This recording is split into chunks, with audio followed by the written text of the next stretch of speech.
All right, ladies and gentlemen, as I promised on Hypnocast, our daily live stream at 9 p.m. Eastern every single day, I said I was going to do a little bit of a deep dive into the whole Sweet Baby Inc. stuff and where these other companies fall in place. And I got to tell you, like I discovered on Hypnocast, man, does the rot go very deep, ladies and gentlemen. It all started with Weird Ghosts, and I ended up going down the rabbit hole of 4 to 5 different companies that are all connected, and they're also all connected to the original GAMERGATE as well. You and the other feminazis in the gamer world are coming for our balls to snip them off, put them into a little felt purse, and take them away, so we have to play your non-violent games, right?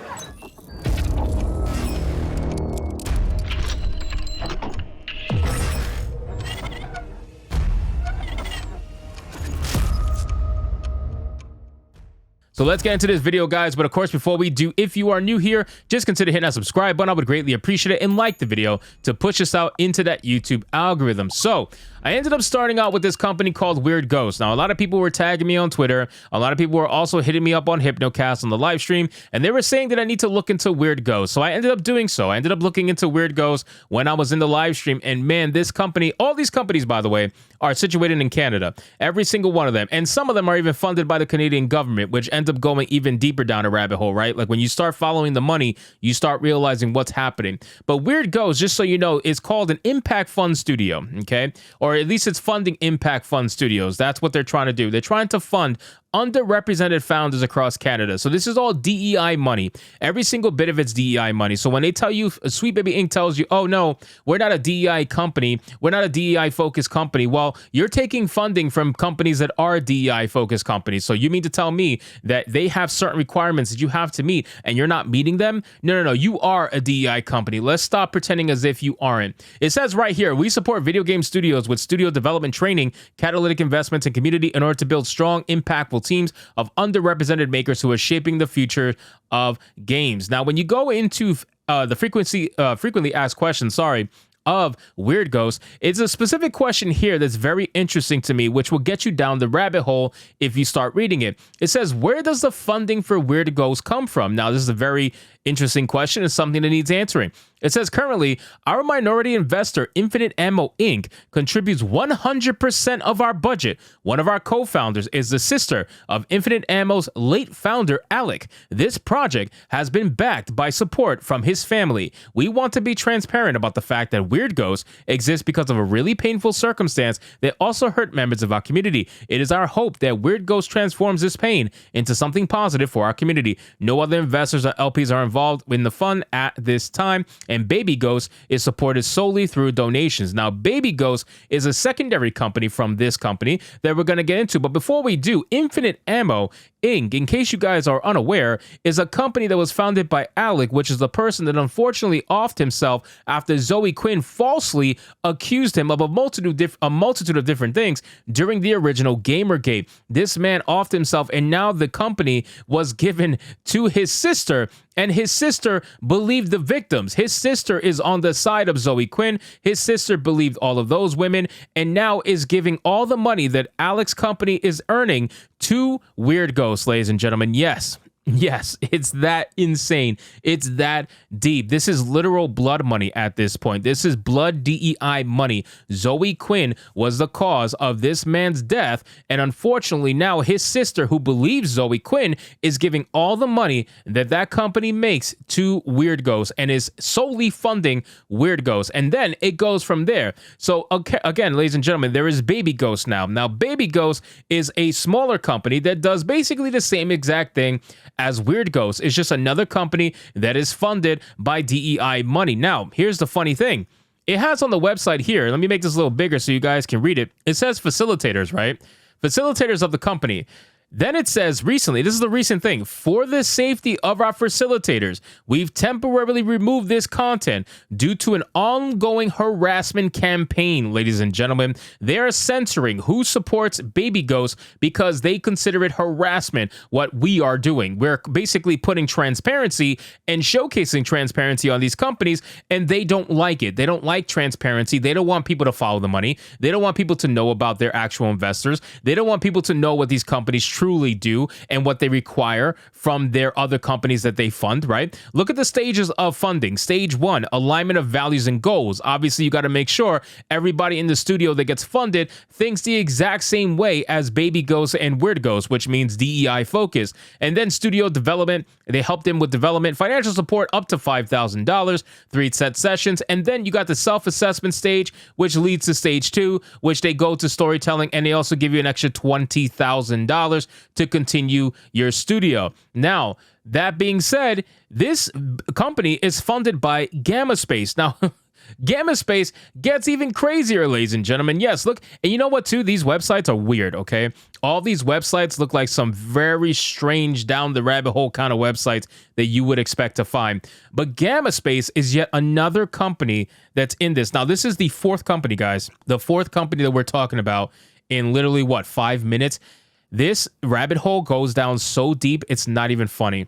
So Gamma Space says, we are a cooperative studio of game developers, artists, and creative technologists dedicated to exploring community-led flows of individual and collective support. Now, that first paragraph, not too bad, but then you get into their programs and you see what they offer. It has a peer accelerator program, which says impact investors, which they keep saying impact as if it's like a thing.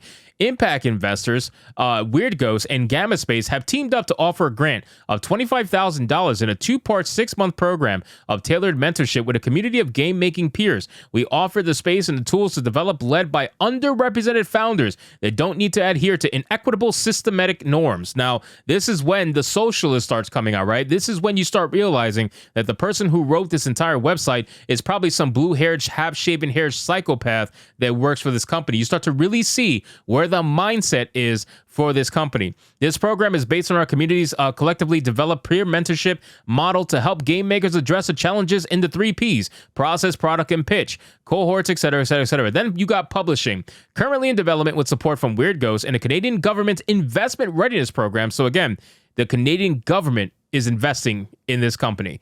Our non-for-profit community publishing program is a regenerative model for supporting the pre-development, production, launch, and post-launch of member games through funding, project management, audience development, and platform support. We are currently producing 3 games for our member community, and we'll be announcing further details soon. Now, again, this all starts to get very clear when you go down the rabbit hole. Let's keep going down. We already read about these 2. Look what else they have. Anti-oppression. Okay, let's make this bigger. Anti-oppression and decolonization framework, ladies and gentlemen. Now you're starting to see the truth here.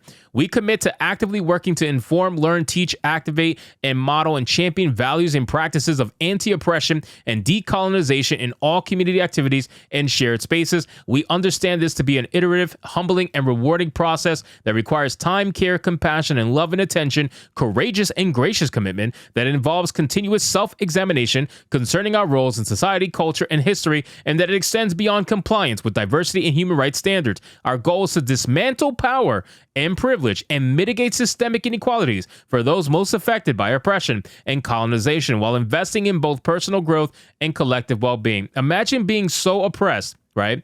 Imagine being so oppressed that you have access to certain things that other people don't because you're considered oppressed.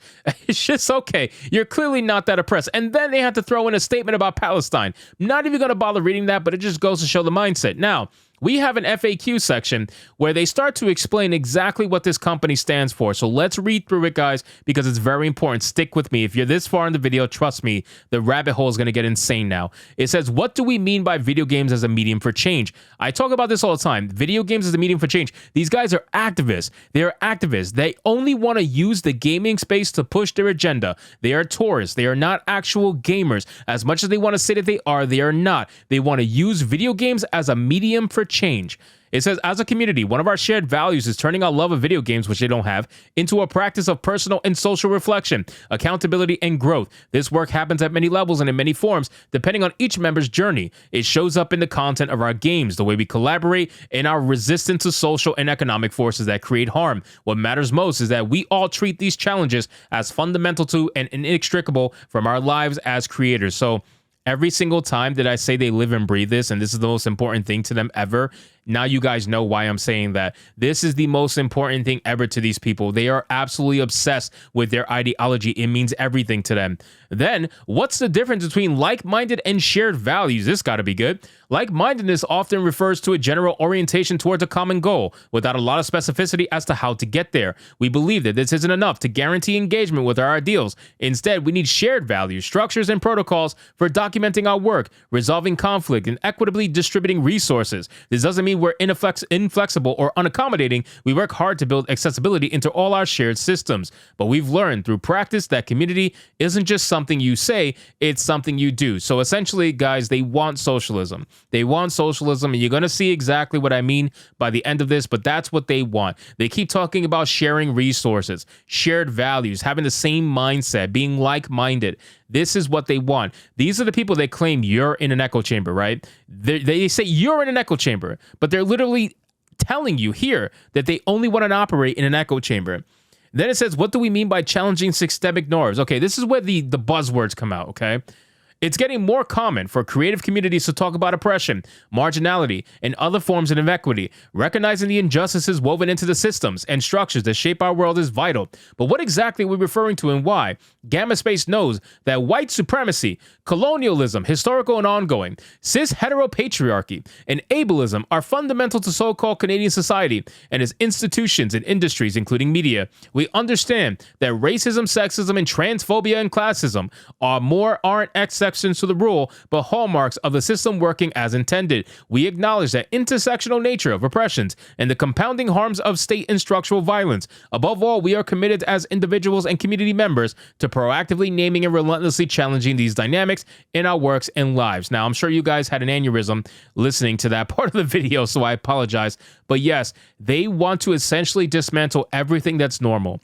It is nothing different from your typical cultural Marxist. They want to destroy everything that keeps society going, and they want to enable their own personal idea of the perfect society, which is some form of socialism, some way, somehow. Now, last but not least, what about anti-capitalism? That sounds a lot like working for free. Well, that's because it is. Trust us, we value our labor, and we value yours too. I'm sure you do. When we say capitalism, we're referring to both the dominant global economic system, which puts profit and growth over just about everything, and the linked forces of social oppression mentioned above. We know that there's lots of people out there arguing for ethical or responsible capitalism, but in our experience, these types of reforms generally just mean inviting a greater diversity of people into the same toxic hierarchies of competition and private gain. So these people don't want to compete. They don't want to actually be competitive. They don't want to actually have to work and be good at their jobs. They just want to be able to do the bare minimum while getting maximum benefit.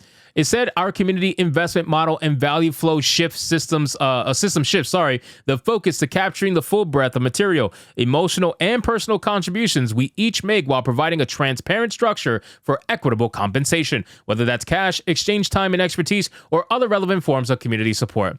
So socialism, that's what they want. They want to make sure that all the resources that the company makes is shared equally among every single person that is there. That is their ideal way, right? So they don't care if somebody works less than the other. They just want to make everything equitable. That's their word, equitable. That's the word that they love using so much. So ladies and gentlemen, we have gone down the absolute insane rabbit hole that is known as a Sweet Baby Inc. drama. And it's not just Sweet Baby Inc. We've said this all the time. There is a multitude of different companies that are out there right now that work and do this stuff. This DEI blood money, if you follow it, it gets so deep and it goes all the way back to the original GAMERGATE that it's absolutely insane, guys. So you guys let me know in the comments down below what you think. I hope you enjoyed this video, and if you did, please comment, please like, and I'll see you guys on the next one. Hypnotic out. There is something going on, and what it is women being harassed and threatened and terrorized after you first attacked male gamers for enjoying looking at big-breasted women with